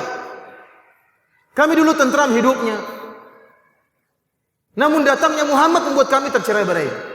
Dan kami tidak ingin apa yang menimpa kami menimpa engkau juga wahai Tufail. Subhanallah, kata-kata yang indah dari orang-orang kafir Quraisy. Fala tukallimhu wa la tasma' minhu. Jangan kau bicara dengan Muhammad, hati-hati. Dan jangan dengar sepatah kata pun dari Muhammad. Kata Tufail, "Fa wallahi ma zalu bi hatta ajma'tu ala an la asma'a minhu syai'an wa la ukallimuhu hatta hashautu udhuni hina ghadawtu ila al-masjid kursufan." Tatkala mereka terus ngomongin aku sehingga saya bertekad tidak akan ngomong sama si Muhammad. Bahkan saya mengambil kain dan saya masukkan ke kedua telingaku supaya saya tidak dengar perkataan Muhammad. Bayangkan perkataan penyihir bahaya. Bisa memporak-porandakan suatu kaum, bisa bercerai-berai suatu kaum. Akhirnya dia pun pergi ke Masjidil Haram. Tiba-tiba Rasulullah SAW sedang sholat tatkala itu di sisi Ka'bah. Kemudian aku pun berdiri di dekat Rasulullah SAW. Fa'aballahu illa ayusmi'ani ba'da qawlihi. Tiba-tiba Allah menghendaki saya mendengar sebagian perkataan Muhammad. Rasulullah baca dengan bacaan yang apa? Lantang. Akhirnya dia dengar juga. Sudah pasang apa? Kain, sudah aja kedengaran. Siapa suruh dekat-dekat? Akhirnya dia mendengar perkataan-perkataan yang indah, kalaman hasanan. Maka aku pun berkata dalam diriku, inilah rajulun labib. Saya ini seorang yang pintar, cerdas, syair, saya seorang penyair. Ma yakhfa alayya al-husnu min al-qabih. Saya bisa membedakan mana perkataan yang baik dan mana perkataan yang buruk. Wa in kana qabihan taraktu. Kalau dia ngomong buruk saya tinggalkan. Akhirnya dia pun diam sampai akhirnya Rasulullah SAW pergi dari Masjidil Haram, pergi ke rumahnya, maka dia pun mengikuti Nabi sallallahu alaihi wasallam. Kemudian dia bercerita kepada Nabi sallallahu alaihi wasallam, bertemu dengan Nabi, dia mengatakan, mereka telah mengatakan engkau gini. Ya. Sampai akhirnya aku pun menutup kedua telingaku dengan kain untuk tidak mendengar perkataanmu. Akan tapi saya mendengar sebagian perkataanmu sesuai dikehendaki oleh Allah Subhanahu wa taala. Fa'rid alayya amrak. Ya. Kalau begitu tolong paparkan apa sih isi dakwahmu. Akhirnya Nabi sallallahu alaihi wasallam pun menjelaskan tentang Islam dan Rasulullah SAW baca Al-Qur'an, maka masuklah Islam. Orang ini masuk Islam gara-gara penasaran. Gara-gara apa? Penasaran. Oleh karenanya tatkala mungkin antum dihina, antum dituduh dengan tuduhan yang tidak benar, terkadang ada orang dapat hidayah gara-gara demikian. Saya masih ingat ada seorang preman. Seorang sahabat kita, seorang preman kelas kakap yang dia sempat mengumpulkan tanda tangan di suatu kota agar dakwah salafiyah dihentikan. Dia dapat hidayah kenapa? Dia sudah robek-robek seluruh pamflet-pamflet itu dirobek-robek sama dia. Tapi ternyata ada pamflet yang belum terobek seluruhnya, masih tulisan Roja 756. Maka dia penasaran apa sih?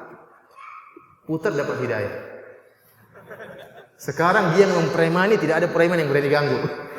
Bahkan dia mengundang orang seluruh ngaji dan dia berikan buka puasa.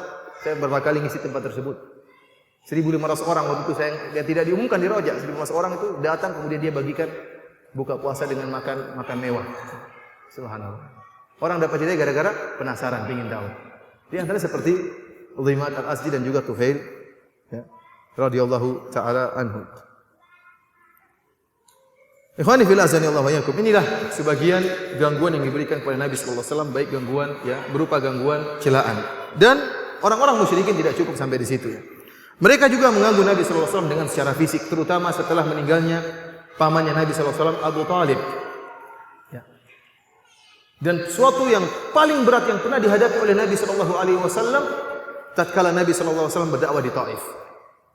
Rasulullah SAW tatkala melihat dakwah di Mekah begitu sulit, maka dia pun pergi ke Taif mencari pertolongan.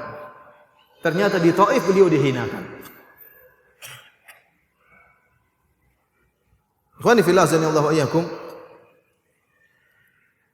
Aisyah radhiyallahu taala anha pernah bertanya kepada Nabi sallallahu alaihi wasallam, "Hal ata 'alaika yaumun kana ashadda min yaumi Uhud?" Wahai suamiku, apakah engkau pernah mengalami suatu peristiwa yang lebih berat daripada peristiwa perang Uhud? Kita tahu Rasulullah SAW sangat sedih tatkala perang Uhud. Sujja Nabi SAW, kepala beliau terluka. Wa kusira rubaiyatuh, bahkan gigi beliau patah. Bahkan ada 2 lingkaran besi masuk di pipi beliau. Bahkan sahabat-sahabat beliau 70 orang meninggal dunia. Kesedihan yang sangat dirasakan oleh Nabi SAW. Aisyah ingin tahu, adakah yang lebih parah daripada itu? Kata Nabi, ada. Kapan tatkala beliau berdakwah di Taif? Kenapa Nabi begitu sedih? Karena Nabi SAW tatkala itu pamannya meninggal, istrinya meninggal Khadijah. Kemudian dia ingin berdakwah di tempat lain karena dakwah di Mekah sudah ditolak, dia ingin cari medan dakwah lain, lahan dakwah lain, semoga ada yang menolong. Maka berangkatlah Nabi SAW pergi ke mana? Ke Taif. Kata Nabi SAW, ya, "Idz aradtu nafsi ala ibni abdin ya Lail bin Kilal falam yujibni ila ma aradtu fantalaqtu ana mahmum." Saya sangat sedih tatkala saya berdakwah kepada Ibnu Abdin Yalail di Taif, kemudian dia tidak memenuhi dakwahku dan saya pun keluar dari kota Taif dalam keadaan sangat sedih sampai saya tidak sadar. Kata Nabi sallallahu alaihi wasallam, "Falam ufiq illa fi qarni tha'alib." Falam astafiq, aku tidak sadar kecuali tiba-tiba aku sudah berada di qarni tha'alib. Jadi Rasulullah SAW sampai saking bingungnya, sampai sedihnya sehingga tidak sadar berjalan seperti orang linglung. Tahu-tahu tiba sudah di qarni tha'alib. Ini menunjukkan kesedihan yang sangat luar biasa. Kenapa bisa demikian? Disebutkan dalam beberapa riwayat dalam sirah Nabawiyah, meskipun riwayatnya ada kelemahannya. Ya. Perincian dari peristiwa di Taif. Disebutkan Nabi SAW tatkala ke Taif bertemu dengan 3 pembesar kota Taif. Rasulullah SAW menyampaikan dakwahnya. Tiba-tiba salah seorang dari mereka berkata, "Ama wajadallahu rajulan ghairaka yursilu?" Kata dia, "Wahai Muhammad, apa tidak ada orang lain yang jadi nabi? Kok kamu yang jadi nabi?" Ini menghina sekali. Ini yang buat Nabi sakit hati. Kata dia, tidak ada orang lain kan jadi rasul, masa kamu yang jadi rasul? Ini perkataan Ibnu Abdin Yalail yang disebut oleh Nabi SAW dalam hadis yang sahih. Ada yang mengatakan, kalau kau jadi nabi saya akan robek iswah Ka'bah. La ukallimuka abada, saya tidak akan ngomong sama engkau. Kalau kamu nabi lebih bahaya lagi. Kamu tidak nabi saja bahaya ngomong sama kamu, apalagi jadi nabi. Ini semuanya menghina. Dan kita tahu bahwasanya hinaan ya terkadang lebih menusuk daripada pukulan. Akhirnya Nabi SAW pun keluar dan disambut dilempar oleh penduduk kota Taif sehingga kaki Nabi SAW berdarah. Ya. Akhirnya Rasulullah SAW keluar dari kota Taif dengan sangat sedih. Tiba-tiba Rasulullah SAW tiba di Qarna Tha'alib, sangat sedihnya, selain dihina kemudian dilempar dengan batu kerikil sehingga berdarah kaki beliau. Tiba-tiba farafa'tu ra'si fa idza ana bi sahabatin qad adhallatni. Saya mengangkat kepalaku, tiba-tiba ada kumpulan awan yang telah menaungiku. Fa nadhartu fa idza fiha Jibril. Saya lihat ternyata ada Jibril di awan tersebut. Fanadani. Jibril pun memanggilku dan berkata, sungguhnya Allah telah mendengar perkataan kaummu dan bagaimana bantahan mereka terhadap engkau. Wa qad ba'atha ilaika malakal jibal, dan Allah telah mengutus kepada engkau, buat engkau malaikat gunung. Li ta'murahu bima syi'ta, agar engkau merintahkan apa yang kau kehendaki. Akhirnya malaikat gunung pun manggil Nabi sallallahu alaihi wasallam, beri salam kepada Nabi. Kemudian malaikat gunung berkata, "Wa qad ba'athani rabbuka ilaika li ta'murani bi amrik. In syi'ta utbiqa alaihimul akhsyabain." Sungguhnya Allah telah mengutusku untuk kau perintahkan dengan perintahmu wahai Muhammad. Kalau kau berkehendak maka aku akan mengangkat 2 gunung dan aku akan timpahkan ke penduduk Taif. Kata Nabi sallallahu alaihi wasallam, ya, "Bal arju an yukhrijallahu min aslabihim man ya'budullaha wahdahu wa la yusyriku bihi syai'a." Aku berharap agar Allah mengeluarkan dari keturunan kota Taif orang-orang yang beriman kepada Allah dan tidak berbuat syirik sama sekali. Rasulullah tidak ingin balas dendam. Keluar dari pembahasan kita, saya ingin menyebutkan tentang perkara yang penting tentang masalah kesyirikan. Ingat, ya. Di alam semesta ini ada malaikat-malaikat. Malaikat-malaikat Allah Subhanahu wa taala. La ya'suna Allah ma amarahum wa yaf'aluna ma yu'marun. Mereka tidak pernah bermaksiat kepada Allah dan mereka mengerjakan apa yang diperintahkan kepada mereka. Dan kita tahu malaikat ada yang menguasai gunung, seperti ini malaikat gunung. Ada malaikat yang menguasai awan, malaikat awan. Ada malaikat yang menguasai hujan, malaikat hujan.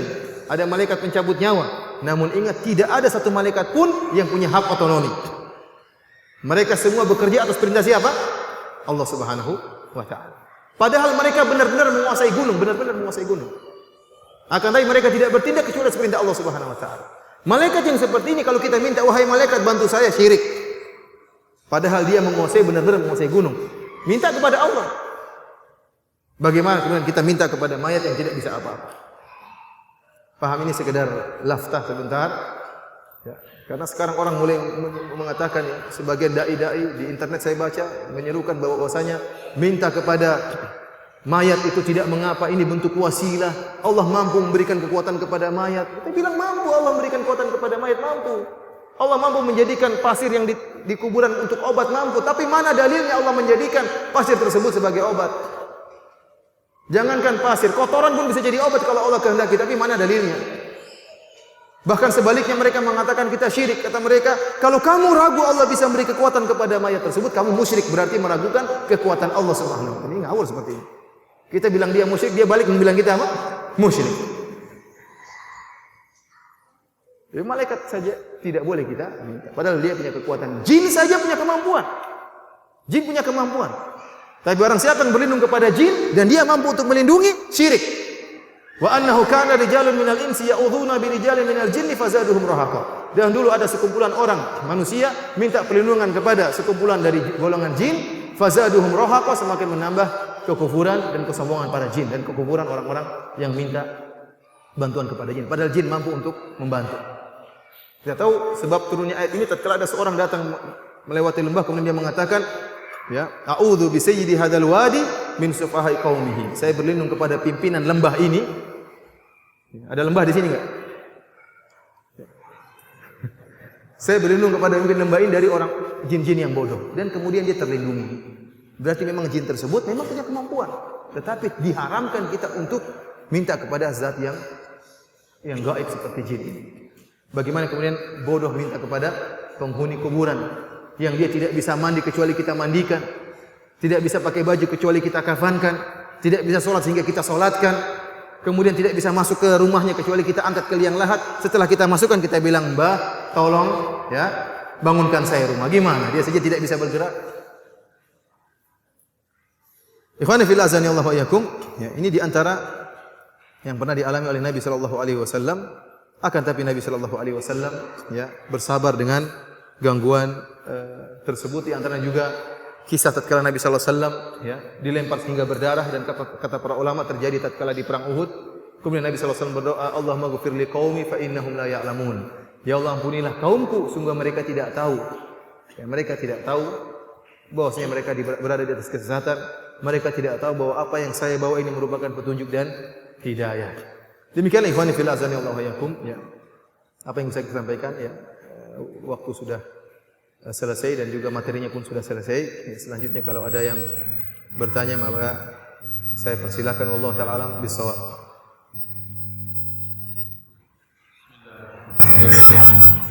Alhamdulillah demikian yang beliau sampaikan. Mudah-mudahan kita bisa mengambil faedah dari apa yang kita sampaikan dan bisa kita amalkan dalam kehidupan kita.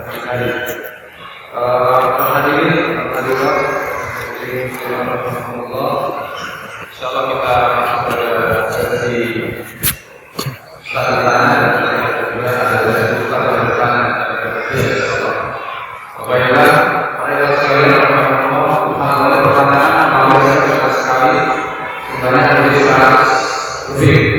Jadi ditanya mungkin bisa kami baca semua.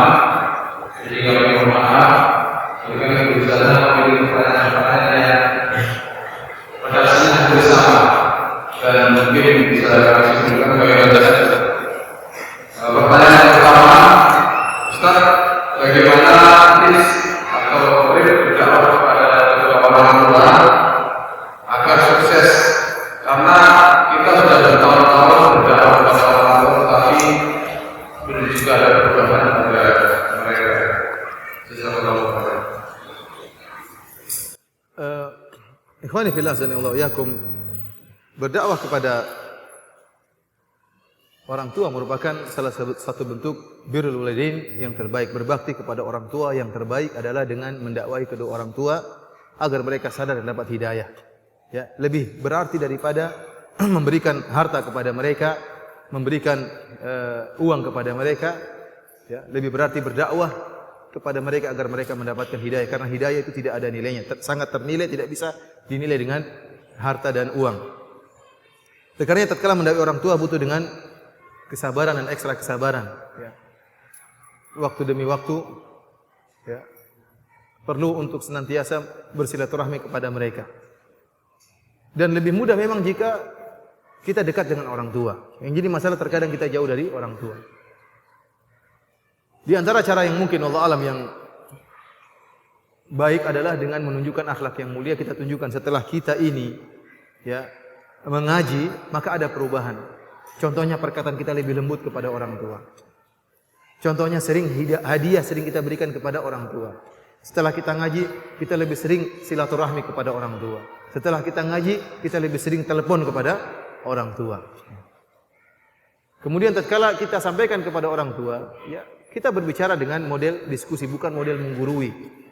Orang tua tidak suka kalau dia digurui oleh anaknya. Nak, sejak kapan kamu jadi dosen? Nak? Belum Pak. Sabar ya.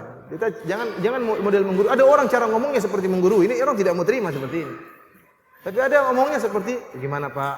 Kayaknya seperti itu. Cara-cara seperti itu yang mungkin orang tua mungkin tertarik. Ada sebagian ikhwah yang dia dakwah berhasil ya dengan cara dialog dengan orang tuanya, ngobrol dengan orang tuanya. Sesambil ngobrol kemudian dia pijit kaki orang tuanya. Kemudian dia mengambil air minum buat orang tuanya. Jadi orang tuanya betah ngobrol dengan dia. Kenapa? Disertai dengan akhlak yang mulia. Dia cium kening orang tuanya. Dahulu sebelum ngaji tidak pernah cium kening orang tua. Kayaknya kok aneh cium kening orang tua. Setelah ngaji lakukan. Ini ibadah kepada Allah Subhanahu wa taala. Tatkala orang tua melihat perubahan-perubahan tersebut, ya, mudah-mudahan dia tertarik mendengar perkataan kita. Karena itu anak kita tidak mungkin ingin keburukan bagi dia. Tapi kalau modelnya, Bu, itu sesat, itu syirik. Ibu kalau nggak gitu saya nggak mau kasih hadiah misalnya. Ya. Nah, ini seperti ini orang tua malah mungkin tidak mau mendapatkan hidayah. Dan tentunya yang paling utama berdoa. Berdoa dan berdoa. Betapa banyak orang dapat hidayah ya dengan doa. Kalau kita sudah tidak mampu dan putus asa untuk mendakwai dengan sebab, maka Allah memberi hidayah dengan doa yang kita panjatkan kepada Allah Subhanahu wa taala di tengah malam, di sepertiga malam yang terakhir. Wallahu a'lam bishawab.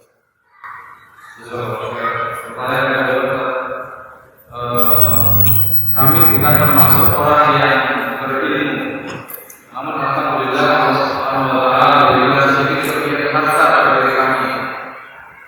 Kami tidak bisa berdakwah secara langsung di mimbar-mimbar dan di masjid-masjid, namun kami hanya berinfak untuk kepentingan dakwah. Apakah hal ini termasuk dakwah dan pahala bersama? Ya ikhwan, masalah harta masalah yang penting. Dia pondasi dalam dakwah. Oleh karena Allah Subhanahu wa taala berfirman dalam Al-Qur'an ya tentang jihad dengan harta lebih banyak Allah disebutkan lebih dahulu daripada dengan anfus. Kecuali satu ayat kalau tidak salah Allah mendahulukan berjihad dengan anfus daripada berjihad dengan harta. Kenapa? Karena berjihad dengan jiwa tidak setiap saat bisa dilakukan. Tapi dengan harta setiap saat bisa dilakukan. Oleh karena Nabi sallallahu alaihi wasallam mengatakan la hasada illa fitnain. Tidak ada hasad kecuali kepada dua orang. Satu orang diberi ilmu, satu orang diberi harta. Ini dua orang paling penting. Tidak boleh ada hasad ke Nabi. La hasada illa fitnain. Tidak ada hasad kecuali dua orang. Satu orang diberi harta, kemudian dia menginfakkan hartanya di jalan Allah Subhanahu wa taala. Yang satunya orang diberi ilmu, kemudian dia kemudian berhukum dengan ilmu yang dia miliki. Ini dua orang tidak boleh saling meremehkan di antara keduanya. Orang yang punya harta juga tidak boleh meremehkan ustaz. Dia mengatakan, kalau dia tidak mau saya cari ustaz yang lain, saya punya uang, saya bisa bayar. Ini juga tidak boleh. Sok dia.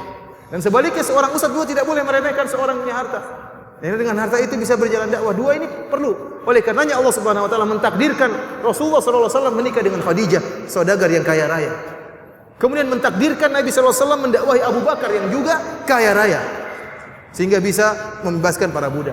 Sehingga Khadijah bisa menggunakan uangnya untuk dakwah Nabi sallallahu alaihi wasallam. Oleh karenanya seorang yang kemudian tidak punya ilmu, kemudian dia bekerja, dia menyisihkan uangnya untuk dakwah, maka saya rasa pahalanya juga besar sebagaimana dai tersebut ya.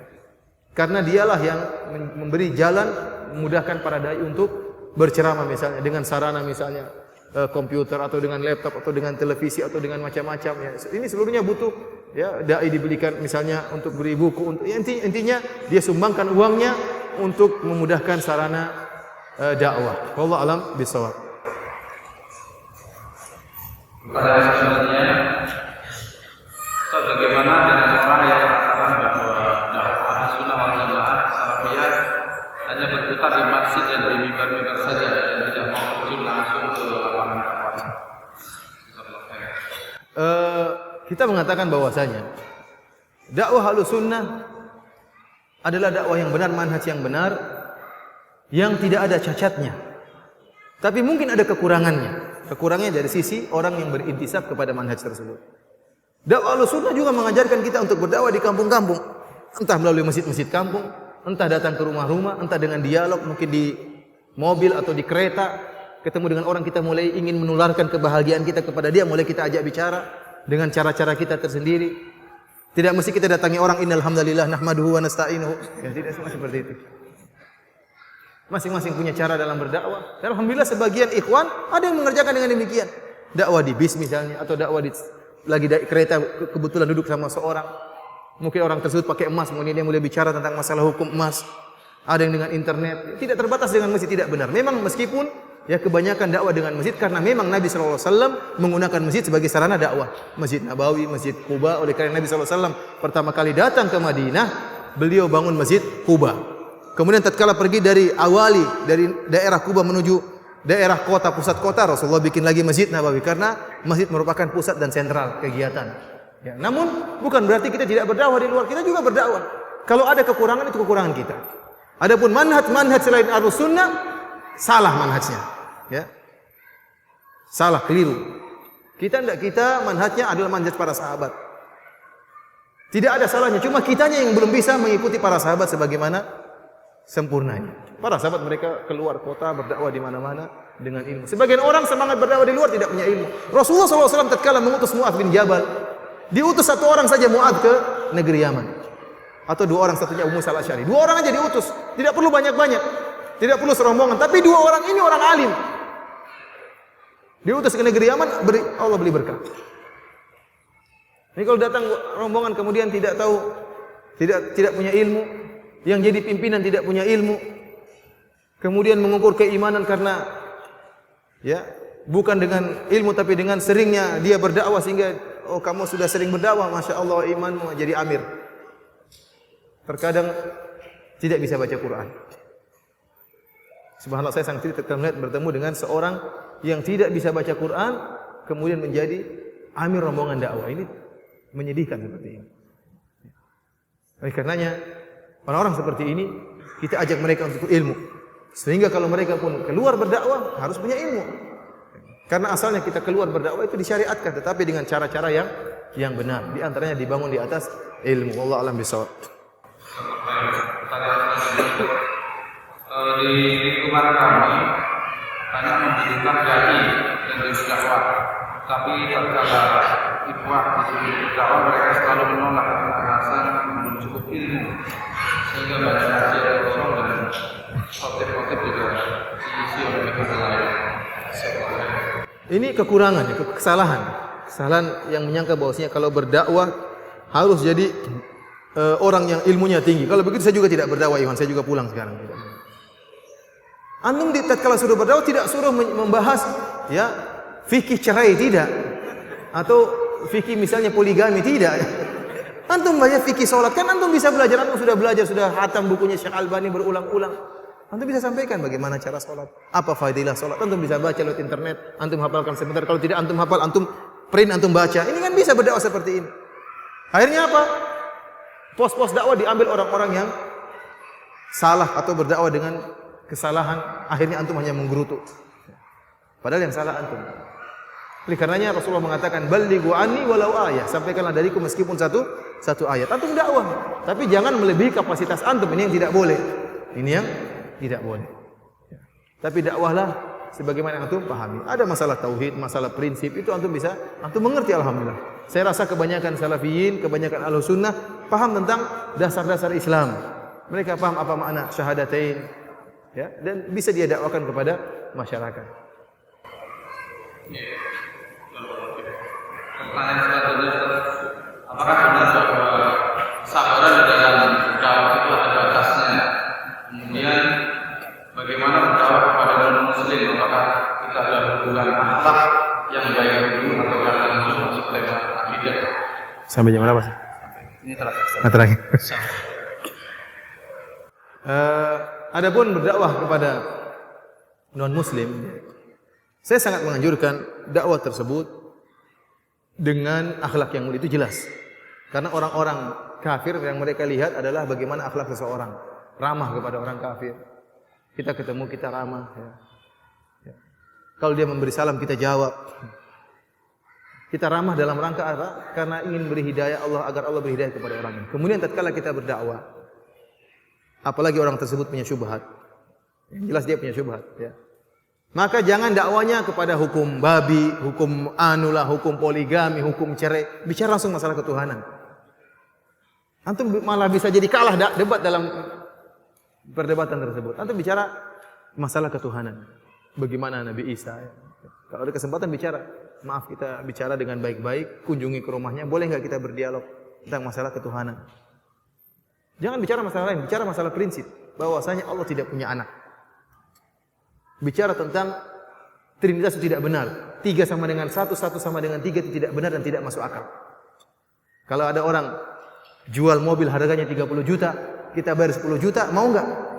Kan 1 sama dengan 3. Dia tidak bakalan mau. Sehingga mereka akan, apa maksudnya 1 dengan 3? Apa maksudnya? Allah, Isa dan Ruhul Kudus adalah satu kesatuan. Ini tidak bisa, logika tidak akan masuk. Oleh karenanya mereka khilaf dengan berbagai macam pendapat. Sampai-sampai Al-Imam Ibnu Qayyim rahimahullah menyebutkan kalau ada satu keluarga, ada bapak, ada ayah, ada anak, anaknya 2. Kalau antum tanya apa arti Trinitas, maka ada 4 pendapat. Kalau anaknya 3 berarti ada berapa? 5 pendapat. Masing-masing bingung. Antum bicara tentang masalah ketuhanan. Sampai di Saudi banyak orang Filipina yang masuk Islam gara-gara ditanya.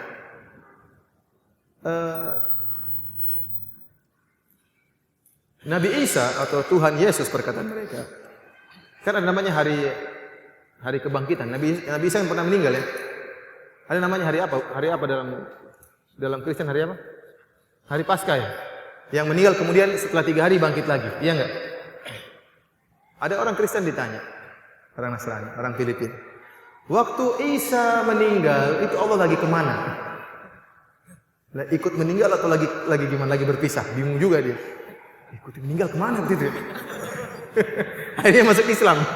Gara-gara ditanya. Kalau antum bicara mendakwahi orang Kristen atau orang non-Muslim, bicara masalah ketuhanan. Jangan bicara masalah hukum yang lain. Itu bicara furu, akhirnya antum terkadang kalah debat dengan masalah furu. Yang terjadi sekarang masalah perdebatan antara pendeta dengan ini, kemudian disidikan. Akhirnya jadi menghasilkan uang misalnya. Itu perdebatannya kalau sudah menjurus pada ketuhanan, dipindahkan kepada pembahasan yang lain. Sehingga tidak pernah selesai. Bicara masalah ketuhanan, jangan pindah-pindah. Itu yang paling utama. Sampai selesai, sampai dia kalah, baru kita bicara yang lain. Demikian saja ikhwani fillah, azanillahu wa iyyakum, apa yang bisa Anda sampaikan pada kesempatan kali ini. Kurang lebihnya Anda mohon maaf. Yang benar dari Allah Subhanahu wa taala, yang salah dari pribadi Anda sendiri. Semoga Allah Subhanahu wa taala merahmati kita semua. Hadanallahu ajma'in. Wa sallallahu ala nabiyyina Muhammad wa ala alihi wa sahbihi wasallam. Alhamdulillahirabbil alamin. Assalamualaikum warahmatullahi wabarakatuh.